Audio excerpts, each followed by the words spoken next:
Welcome to Twitter, friends. I'm looking nowhere. My name's Megan. And I'm Beth. And we met on Twitter, and now we're friends. And every episode we get together. See, we're using this new system. We can see ourselves, and it's a blessing and a curse because we're concerned about this. Anyway, whatever. We talk about things that we like from Twitter each episode. Welcome. This is such a gong show already. Hello. Hello. I'm lit from below. Episode 14. So I'm going to start. I have a story from Good. Excellent. It's about an atheist who won the right to win a religious pasta strainer in his driver's license. That's amazing. Yeah. He claimed, because I guess religious headgear is permitted in state IDs in Austria. That's where he's from. And he claimed that he was a pastafarian. Is that the flying spaghetti monster, or is it different? He is a spaghetti monster pastafarian. That's amazing. I guess this is a fake religion that atheists have made up. Yes. And I guess there was 3 years it took him to win the right to wear the pasta strainer. That's amazing. He was ignored for a long time, and then he was subjected to psychological tests. Really? Yes, by the government or whoever. And then, yeah. Or the guy on the street, whoever. The Austrian government, it said. And now he has a valid driver's license, and he's wearing a pasta strainer. That's amazing. I love that. That's so cool. Yeah, it's very interesting. It's sort of, because I guess the premise is atheists claim, and I'm an atheist, so, but I wouldn't wear a pasta strainer in my But in my driver's license. If you wanted to. I suppose I could, because yes, it's meant to highlight the church, like the Church of the Flying Spaghetti Monster, which you mentioned. Mm-hmm. It's meant to highlight the fact that atheists believe their made-up stories are no different from any other religion's made-up stories. Mm-hmm. But I don't know. There's part of me that feels it's a little, I don't know, unnecessary. I guess I mean, I'm an atheist, but I don't feel like everyone has to be. Do you know what I mean? No, I think it's an interesting point about religious headgear. Because he was able, no, that's not what I mean, but like he was able to get it approved. And that's interesting. True. And people think like, oh, well, his religion's kind of wonky. Maybe? I don't know. I don't know where I'm treading in this territory. It does actually. I mean, it's a nice looking pasta strainer. He looks very nice, although he looks very serious and kind of scary. We can't smile in those photos, remember? Angry. I look like I'm going to kill somebody in my driver's license. I look like I'm also going to kill someone. Excellent. Moving on. This is from IO9, a story about an underwater treasure hunter who claims to have found an underwater UFO. And what? He has provided some exciting sonar imagery. I think it's sonar. And you can see there, it sort of looks like maybe it could be some kind of spaceship, or also possibly just a barrel of some kind. I think like it's the thing in the top right corner. A model from Star Trek? Yeah. It looks like what are spaceship? Supposedly. I don't know about that. But what are those ships, those round ships from Star Trek? Someone help me. Star Trek? Yeah, which race has the round ones? The UFOians? Because I mean, maybe it's a model from that's Star Trek that they. Romulans? I don't know. No, they have the bird of prey. We're just randomly guessing things. Anyway, please write in and tell us. But he says that there are he claims. It's the Millennium Falcon I'm thinking of. Never mind. Wow. That's Star not Wars. in Star Trek at all. Star Wars. Wow. I know. I'm sorry. I'm sorry. A few things about this story before we move on. He claims that there are tracks about 300 meters long leading up to the object, which makes him think that it's skidded to some kind of landing under the ocean. Mm-hmm. Also, he has a video of himself talking about it, and he's strangely photogenic and strangely a nice background. So I'm suspicious about him.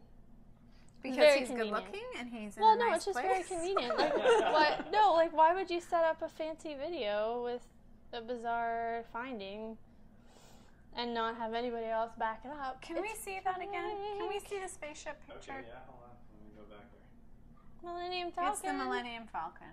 In the ocean. Right. Oh, he's that's talking to him. me now. But look, he looks he's very photogenic, like suspiciously so. He's not that. I mean, okay. If you're an underwater treasure hunter, please. You think they should be ugly? I think they are not that photogenic. What? I'm saying he's conveniently in a nice lit environment with a nice background, and You he looks think it's nice all- on the video. So I just think it's maybe something not Who real, maybe concocted viral. it? Oh. Also, the only people that had it on as a story were IO9 and some kind of random UFO website. So I feel like it's probably not true. I feel like it's probably not true because it's about a spaceship at the bottom of the ocean. But I don't know. These things are so subtle. Okay, National Geographic. You're a friend of mine. Well, actually, they're not my friend because they don't follow me. But I'll tell you after. I have a new follower, and I'm really excited. This is a story about the world's largest, not largest at all. This is a nightmare. Well, no, there's a little submit. Yeah, let's get rid of this. happening? Yeah, get rid of that. Thank you. The world's loudest animals. And this, in addition to things like a howler monkey and a shrimp that claps its little pincers really loud, we have this bug, and it's not actually the loudest in terms of sheer decibels, but the water boatman species, whatever, Micronecta schlotzi, yeah, seriously, makes the loudest sounds relative to body size. And the way it makes this sound is with its penis. They call it a singing penis. Wow. They rub their little penises.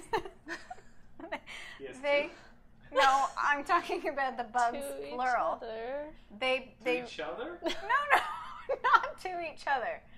They rub their penises on their tummies, Oh, okay. like crickets do when they're with their legs. Weird. But they rub penises. You're missing the action here, What is- Sean. Oh, sorry. Oh, we're little here. What does it sound Yeah, like? they rub their penises on their stomachs, and they make this really loud sound. And these things are the size of a grain of rice. Whoa. These little bugs. And their songs peak at 105 decibels. Does it which sound is- like a bar on Saturday night? Oh, snap! Nobody got that but me. I got it. It is roughly the equivalent to the volume of a pounding jackhammer within arm's reach. Wow. That's crazy. All with a little singing penis. That's crazy. That is got to be one tough penis. Well, to rub it It's true. that hard And some washboard abs of some kind. This bug sounds hot. Okay. Next.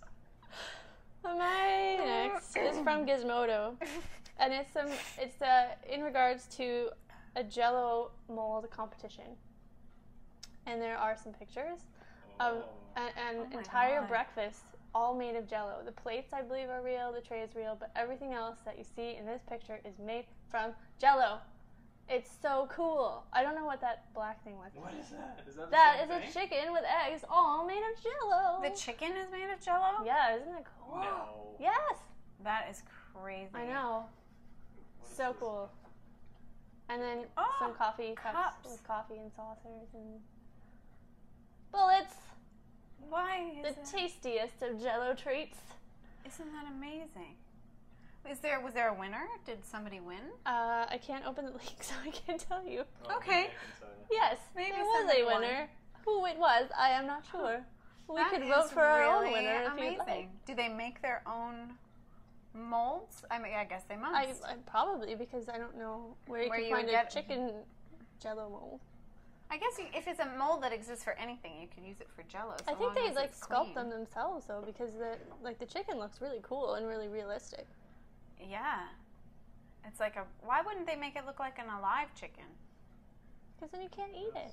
But a roasty chicken doesn't lay I eggs. don't know. Well, you know, artistic license. Jell-O logic. Which comes first, the Jell-O chicken or the Jell-O egg? You know, I would be impressed if they had a Jell-O gun and they could load the Jell-O bullets in the Jell-O gun and shoot it into Jell-O somebody's mouth to eat them. Get on that, Jell-O molders. You would win. You would win for sure. Yes. That is neat. Do we know who won? Did we find out? No. It was just a slideshow, and the comments, which all the comments talk about, is arguing about whether Jell-O is vegetable based or animal product based. And people getting all fired up about that. Okay. So we don't know who won. All right. Okay. Mystery. I can't believe I said that bug was hot. But anyway, my recommended follow this time is a man named Louis Vertel, and he is a journalist. He writes for MovieLine.com, and he has a new web series called Verbal Voguing, which I find hysterical. What is it? Tell me about it.